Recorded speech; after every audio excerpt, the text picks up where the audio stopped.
झाडं तोडायची एक नोटीस लावली म्हणून ते बघायसाठी आम्ही तिकडे गेलो।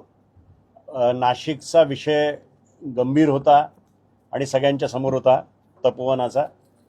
त्या अनुषंगाने आम्ही मेंटल हॉस्पिटलमध्ये जेव्हा गेलो तेव्हा जागेवर आम्ही बघितलं की किमान 500-700 झाडं ऑलरेडी तोडून झाली होती। आता ही जी झाडं होती ही काय नवीन लावलेली झाडं नव्हती, पण ती 25 ते 100 वर्ष जुनी झाडं होती।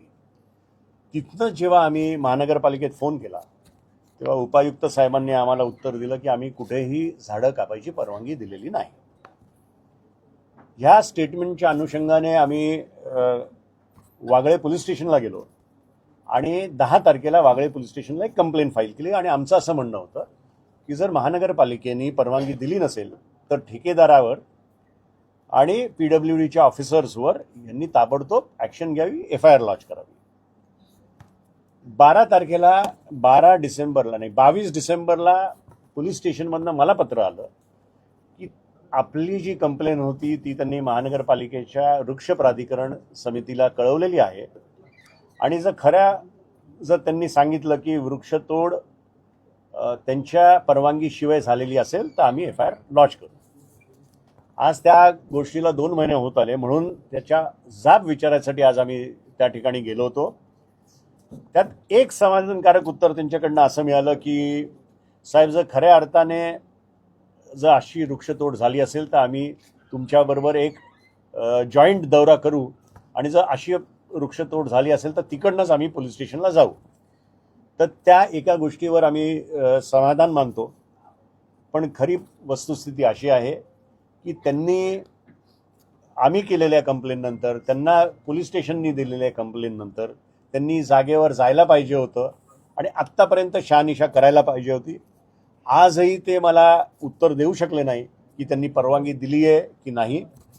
आता त्यांचं म्हणणं आहे उद्या नाही तर सोमवारी एक जॉईंट आपण तिकडे हे करू। मी तुम्हाला सगळ्यांना ती तारीख कळवीनच आणि अपेक्षा ठेवीन की जसे आज आपण आलाय त्या दिवशी पण आपण माझ्याबरोबर तिकडे याल आणि खऱ्या अर्थाने जो ठाण्याचा ग्रीन कव्हर नष्ट होत चाललाय त्याच्या विरोधात जे आंदोलन आम्हाला उभं करायचं त्यात आपल्या सगळ्यांचं पण आम्हाला मार्गदर्शन मिळेल आणि आपल्या माध्यमातून ठाण्याच्या लोकांनाही जाग येईल की ज्या पद्धतीने या ठिकाणी चालू आहे। म्हणजे आज सांगताना त्यांनी सांगितलं की 2 लाख झाडं त्यांनी लावली, त्यात ते म्हणतात की आम्हाला 3रा क्रमांकाचं पारितोषिक मिळालं। 81,000 झाडं आम्ही मागच्या वर्षी लावली असतील बांबूची झाडं, पण माझं त्यांना एक म्हणणं होतं की जर ती झाडं तुम्ही लावली आहेत तर तुम्ही दर 6 महिन्यांनी तुम्ही त्याचं ऑडिट करता का आणि आज किती त्यातली जागा जगलेली आहे। त्यांना मी एक सायटेशन दाखवलं, हायकोर्टची एक ऑर्डर आहे 3752 ऑफ 2021, ज्याच्यात भारती डांगरेताई क्लिअर कट म्हणतात की जर ॲड दिली असेल आणि ॲडची वेळ संपायच्या आधी जर झाडाची तोड झाली असेल आणि त्याच्यावर जर महानगरपालिकेने कुठलीही कारवाई केली नसेल तर त्या महानगरपालिकेच्या अधिकाऱ्यांना 7 दिवस ते 1 वर्ष हे तुरुंगवास होऊ शकतो। याची कल्पना मी त्यांना दिली आणि सांगितलं की कुठलंही उत्तर द्यायच्या आधी ही ऑर्डर वाचा आणि त्याचे परिणाम तुमच्यावर काय होऊ शकतात याचाही विचार करा आणि कुठेही ठाण्याचं जे AQI दिल्लीच्या दिशेने चाललंय त्याच्यात तुमचा हातभर लावू नका, कुठेतरी ठाण्याचा विचार करा आणि हे बंद करा, हे सांगण्यासाठी आम्ही तिकडे गेलो। प्रधानजी, बघितलं की ठाण्यामध्ये 100-150 वर्ष पूर्वी झाडं आहेत, विकासाच्या नावाखाली झाड तोडत आहेत आणि परवानगी नसताना मोठे मोठे बिल्डर झाड तोडत आहेत। ही वस्तुस्थिती आहे आणि हे मला नवीन तुम्हाला काय सांगायची गरज नाही। जिथे हेरिटेज झाडं तोडतायत 100 वर्षाची तिथे, आणि ते कोण तोडतंय तर PWD आणि ठेकेदार तोडतायत, तर मग तुम्ही डेव्हलपरकडनं काय अपेक्षा ठेवाल। आणि माझ्या मते जी ट्री कमिटी असली पाहिजे तीच गेले 4 वर्षात अस्तित्वात नाही, मग तर तुमची पुरी जबाबदारी तुमचीच आहे। आज तुम्ही जर मेंटल हॉस्पिटलमध्ये तुम्ही बघितलं तर 725 झाडं तोडायची त्यांनी परवानगी मागितलेली आहे। बाजूला मॉडेला बनतंय तिथे आशर कित्येक झाडं तोडतोय, ACC मध्ये अदानीनी झाडं तोडलेली आहेत, इथे ग्लॅक्सोमध्ये ओबरॉयनी तोडलेली आहेत, रोजपणे रेमंड झाडं तोडताय। सर्व्हिस रोडवर साकेत ते आनंदनगर जो रस्ता आहे 1700 झाडं तोडायची हे, आणि ही सगळी झाडं 30-30 वर्ष जुनी झाडं आहेत. आणि तुम्ही काय सांगता, तर कोलशेतमध्ये आम्ही आम्हाला एक जागा डिफेन्सनी दिली आहे. त्या डिफेन्सच्या जागावर आम्ही बांबूची झाडं लावली आहेत. आता मला सांगा, डिफेन्सची जागा म्हणजे आज मला किंवा माझ्या कार्यकर्त्यांना जायचं म्हटलं तरी मला परवानगी मिळणार नाही. म्हणजे अशा पद्धतीने मला हा शब्द उच्चारायचा नाही, पण थूकपट्टी करायची तर किती करायची हा विषय आहे. मला स्पेसिफिकली ठाणेकर नागरिकांना माझं म्हणणं आहे की यार, तुम्ही जरा जागे व्हा, रस्त्यावर उतरा. म्हणजे आम्ही राजकीय पक्ष करणं आणि नागरिक उतरून याचा विरोध करणं त्याला जास्ती महत्व आहे. तुमच्या मागे आम्ही उभे आहोत, तुम्ही पण खालती रस्त्यावर उतरा, एवढंच सांग.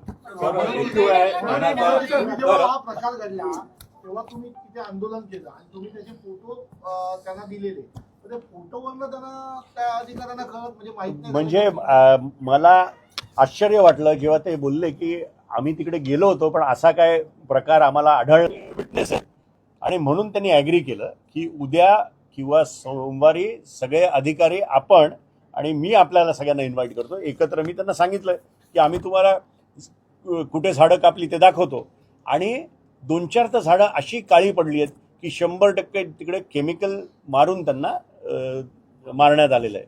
हे क्लिअर कट म्हणजे त्या झाडांचा कत्ल झालेला आहे, हे ठामपणे दिसतंय.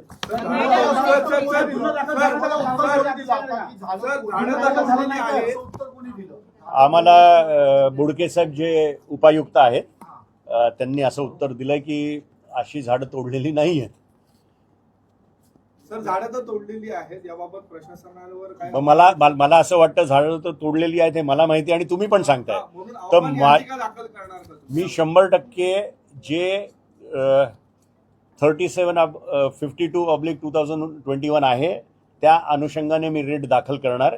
मी फक्त सोमवारी काय करतात त्याची वाट बघतोय. त्यांनी मला शब्द दिलाय की तिथे झाडाचं कत्ल झाला असेल तर तिकडनंच माझ्यावर पोलीस स्टेशनला येते. नोव्हेंबर रोजीचा जो गुगल मॅप आहे तो जर बघाल तर मेंटल हॉस्पिटल छत्रीसारखं दिसतंय झाडांना, आणि आता त्याच्यात एकही झाड नाही. हे चांगला सुझाव यांनी दिलाय. आता आम्ही तो गुगल मॅप आधीचा आणि नंतरचा माहितीनुसार हा. तो बैल पुरला होता गाड्याचा, तिथे 350 झाडं त्यांनी पुरले. रेमंडने 900 झाडं पुरली. मी एक्झॅक्टली हेच सगळ्यांना सांगतोय की मोठी मोठी झाडं तुम्ही, अरे रेमंड तर आजही तुम्ही गेलात ना तर रोज झाडं तोडताना दिसत आहेत तिथे. आम्ही त्यांना हेही विचारलं की तुम्ही मला एक तर सांगा की बाबा मेंटलला तुम्ही परवानगी दिली नाही, तुम्ही किती झाडांना या ठाणे शहरात तोडायची परवानगी दिली ते तरी आम्हाला माहिती द्या. पण अजून तरी ते माहिती देऊ शकलेले नाहीत. पण ते म्हणतात की मला साहेब 2 दिवस द्या, मी हे संकलन करून तुम्हाला देतो. शहर विकासमध्ये मोगरा आणि तगर, मेहंदी ही जी रोपं आहेत ती झाडं म्हणून गणली जातात रिप्लेसमेंटची. डिवायडर मधली झाडं जी आहेत, बांबूची झाडं लावली आहेत. डिवायडरला केली किती लावली किंवा काय त्यांनी सांगितली का तुम्हाला? त्यांनी माझ्या समोर एक पेपर ठेवलेला, पण त्यांनी सांगितलं की मी तो तुम्हाला प्रॉपरली तुमच्या नावाने देतो. आणि त्याचं म्हणणं असं होतं की बांबू का, तर बांबू जास्तीत जास्त ऑक्सिजन देतं. पण माझं ह्या मुद्द्यावर स्पष्ट म्हणणं आहे की यांच्यावर, ठेकेदारांवर, कॉन्ट्रॅक्टरवर, PWDच्या आणि ठाणे महानगरपालिकेच्या ट्री अथॉरिटीवर FIR लॉन्च झालीच पाहिजे. मला जे 1700 झालं